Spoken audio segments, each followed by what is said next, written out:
Good afternoon. Thank you very much for inviting me. I was at your session last year in Philadelphia, and they took the risk of inviting me back again.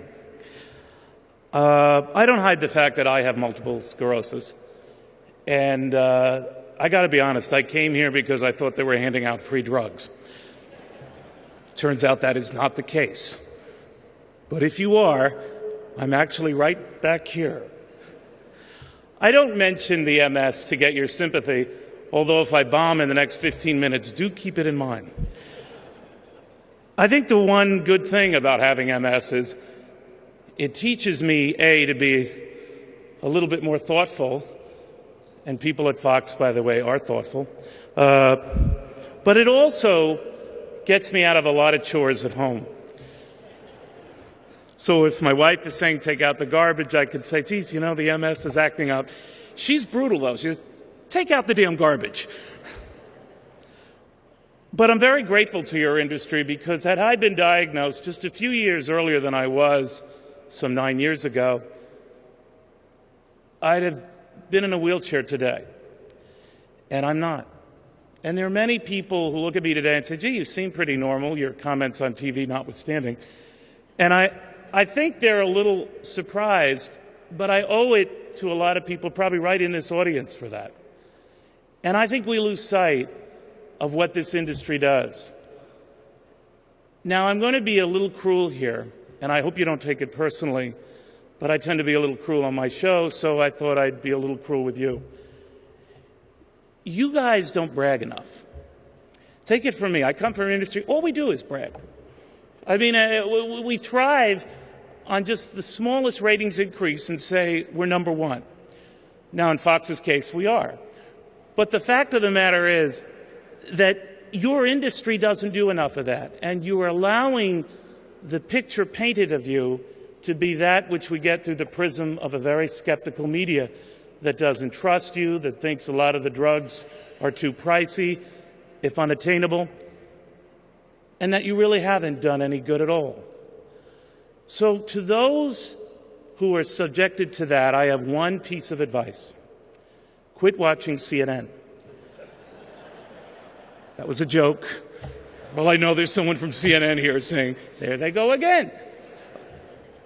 In all seriousness, the one thing that always surprises me is when we look at what is going on that's bad. I guess in your industry it's easy to say some drugs are indeed pricey. I pay a good deal for mine, even allowing for generous insurance. But I'm standing and talking to you today somewhat coherently, precisely because of the, yes, expensive therapies and regimens and medications and treatments you provide. You know, someone once told me from a competing network, how is it possible that a guy who's riddled with multiple sclerosis and has awful days and requires hospitalization and could go on a diet, how is that guy beating us? And without wiggling your ears when I'm not here, I say, well, talk to the biotech industry. They're responsible.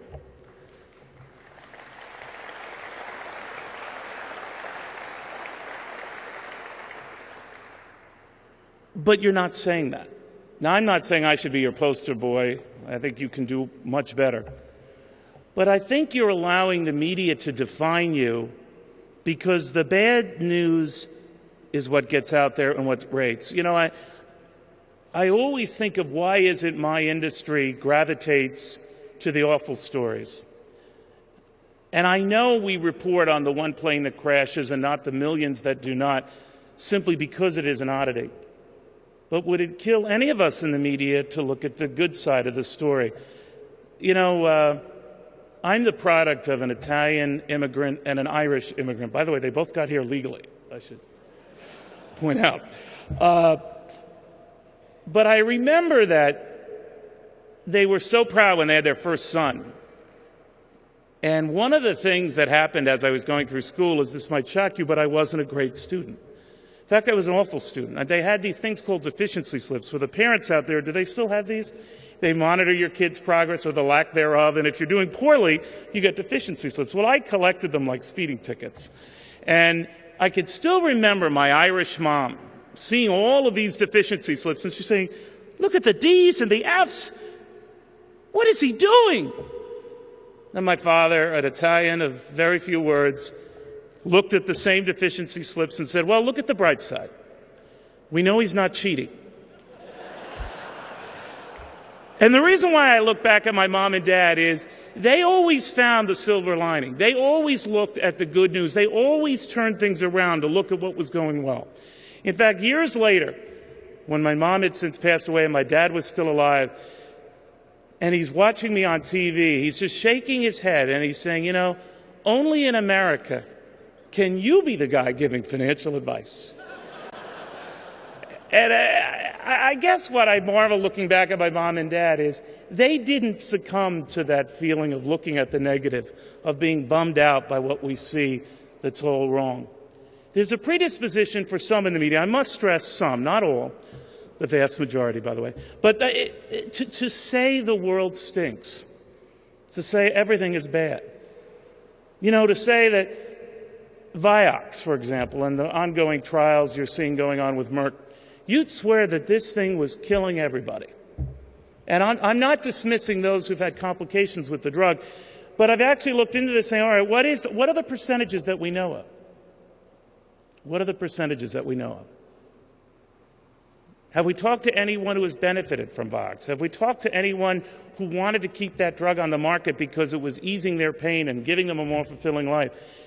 Recently, did anyone catch the hearings for Tysabri, the Biogen IDEC multiple sclerosis drug, for which I have a vested interest. I must admit my bias there.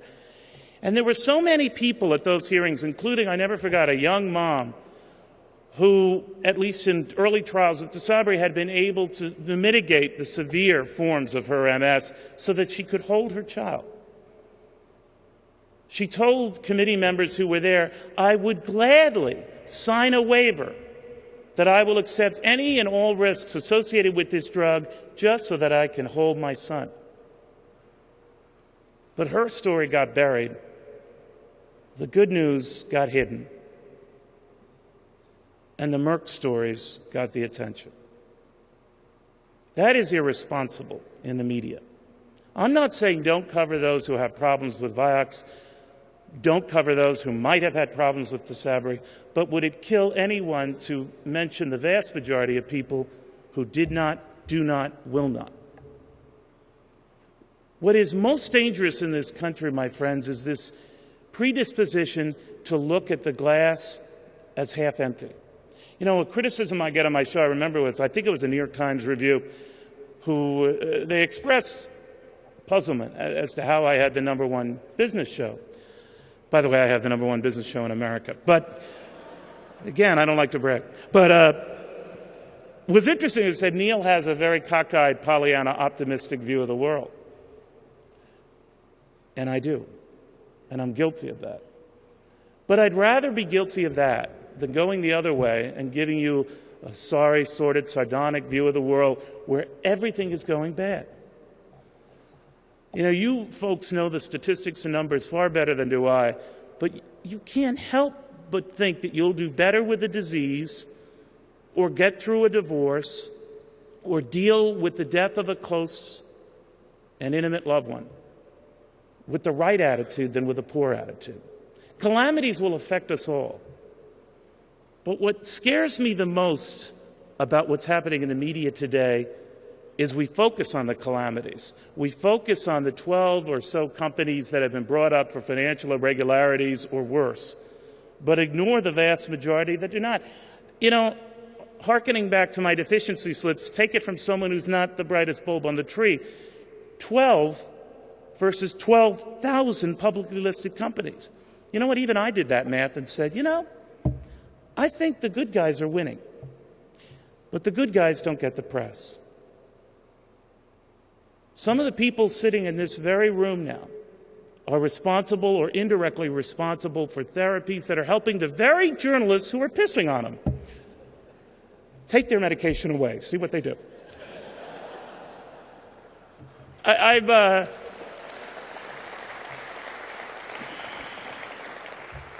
Either that or force them to watch CNN, which they probably do already.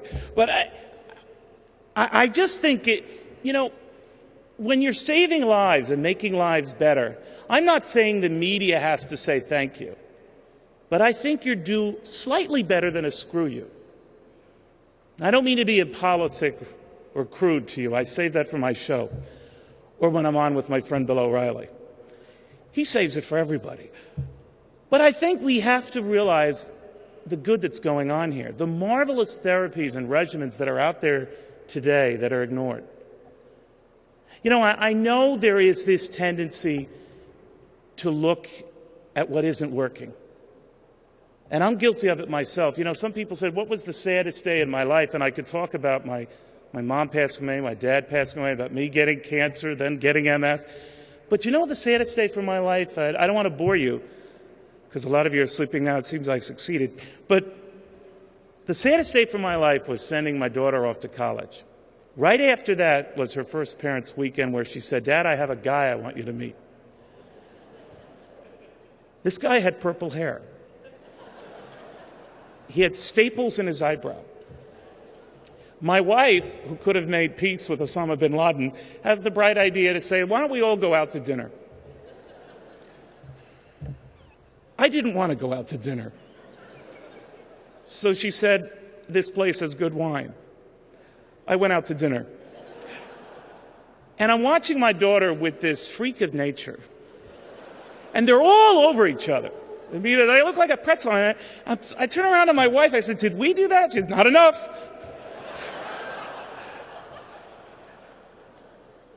And, she's smitten by him, and he's smitten by her, and they're all over each other. I'm just saying, just eat your food.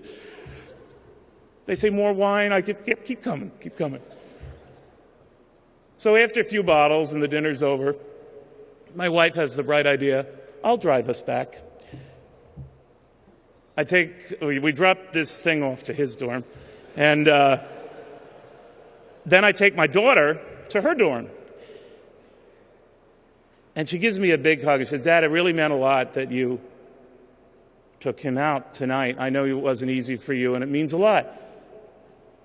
I'm seeing 3 of everything right now, so my daughter's spinning.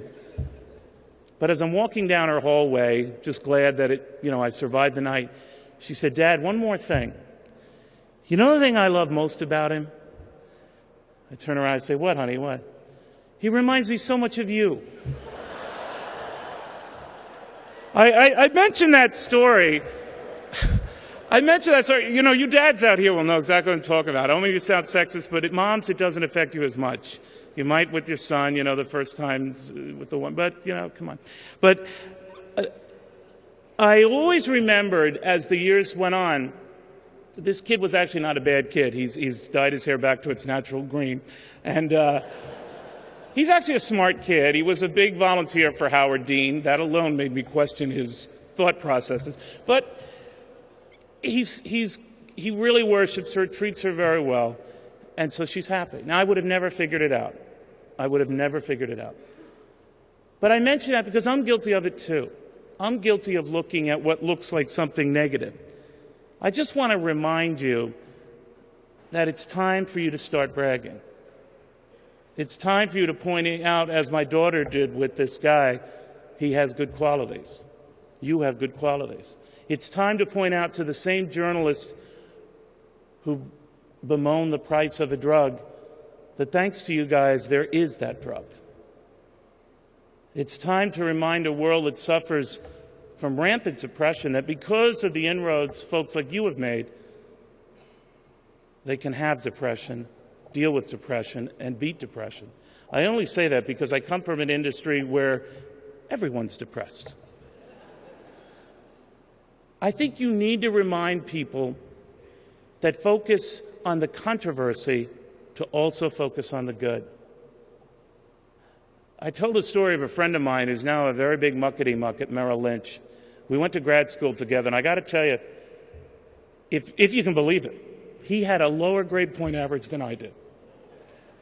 His name was Scott, but this guy could market, what's that old line they say, snow to the Eskimos. He bragged about every little thing he did. if it was sunny in Peoria, well, it's sunny in Peoria, thanks to me. But he had this knack to showcase the good and take credit for it. Now, I'm not saying you go to the extremes, but this guy has become just shy of a partner at a major brokerage house campaigning on this. We listen to those who put things in perspective succinctly, whether it's bad or whether it's good. I was talking to some of your esteemed leaders, and they asked me, well, what do you think the problem is? I said, because you don't think in concise bites. You give very long treatises and very long medical papers sometimes and dissertations that marvel you, but leave you wondering and scratching your head. You're all very high IQ. A lot of you, just a lot of you, not all of you, are low EQ. The IQ realizes you're smart. The EQ refuses to recognize you're part of humanity, most of whom is not. So you've got to reach that vast majority that defines you in black and white bullet terms. All I'm telling you is define those terms, define those bullet points, see that black and white, and realize, as my Italian dad did, that there is promise in what you do, and potential in what you say, and magic in what you produce. The hope of the human race is your responsibility, which is a hell of a lot more than any journalist who criticizes you. They don't deserve better, but you do. Thank you very, very much.